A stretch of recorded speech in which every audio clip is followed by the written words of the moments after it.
Hello and welcome back. We're diving deep into the latest ADP updates I pulled yesterday, uncovering the hidden gems and pinpointing those players whose stock is either soaring or plummeting, guys you can get value on, or guys who are getting a little bit more expensive. So I'll jump right in and we'll start it with guys who are getting more expensive. You've got a theme here with goaltending. You've got Anderson moving up to 169. You've got Vejmelka up to 140, 139. Then you've got Stolarz up here at 69, so he's moved up quite a bit.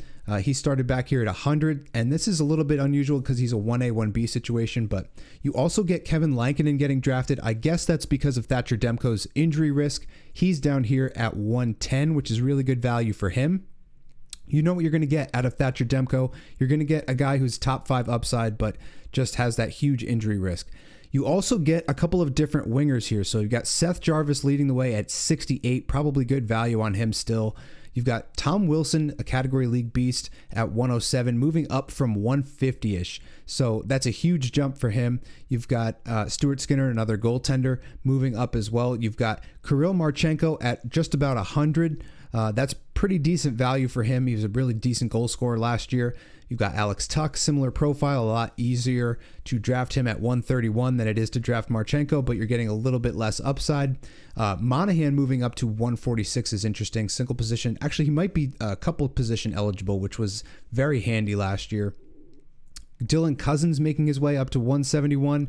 You've got Logan Cooley up to 150.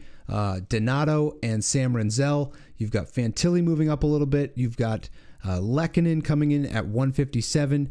Hannafin up to 168, and then Jet Greaves, I mentioned him last video. I believe he is up to 169, but they did just go out and get Fedotov. I don't understand why he hasn't been that good, but now there are 3 goaltenders there, so that might hurt Greaves' value. But as we transition and take a look at the guys who are changing the other way, you've got Matthew Tkachuk being appropriately priced somewhere in this range. 46 is probably where somebody will go out and grab him.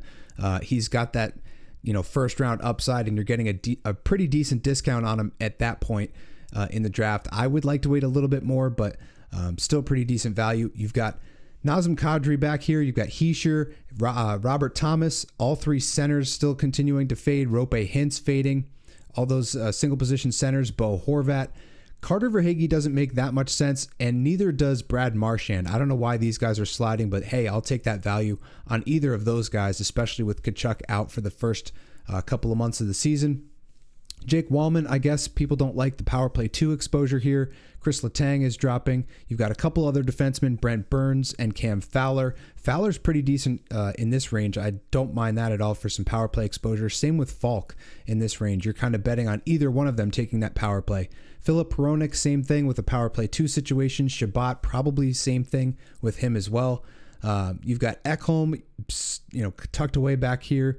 Philip Peronic, Quentin Byfield, Brock Nelson, and Drew Doughty. So a bunch of really different names here. Byfield is the only one that's, probably you want to bet on that upside in that range. The rest of the guys are kind of those veteran profiles that you kind of know what you're going to get. As we look down here at the table, we can look at the overall change metric. As I scroll to the top, you'll see some of the guys who have gone huge in the upward direction, getting more expensive to draft. Sean Monahan, Stuart Skinner, Demidov. People are watching those preseason videos where he's dominating, and they're definitely going out in those mocks and picking him up super late and betting on upside. You've got Lehkonen hoping for power play exposure at 157. Stolarz, we talked about. Fantilli coming into the play here at 172.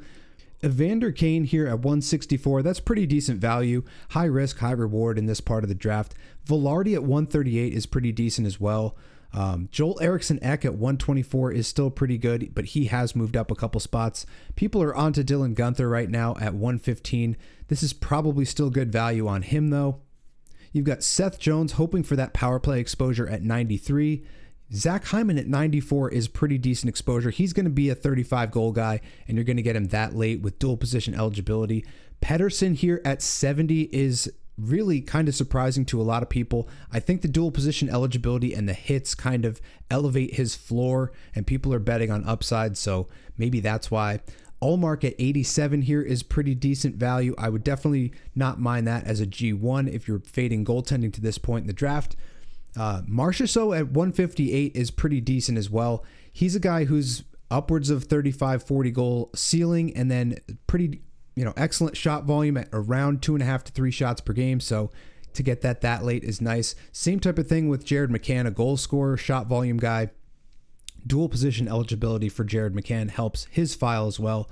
So as we get into these guys who have changed a little bit less, Zibanejad at 142 seems valuable to me. I think him attached on that power play, 30, 35 goal power play ceiling, not power play goal ceiling, power play point ceiling, but also a 30 goal ceiling and maybe a 90 point ceiling for him. To get him that late is pretty incredible. So still some value to be found here. If you want to access this tool, you can find it in the Patreon link in the description below. Just wanted to do a quick check-in and give you an update on ADPs, but thank you for watching, and as always, I'll see you in the next one.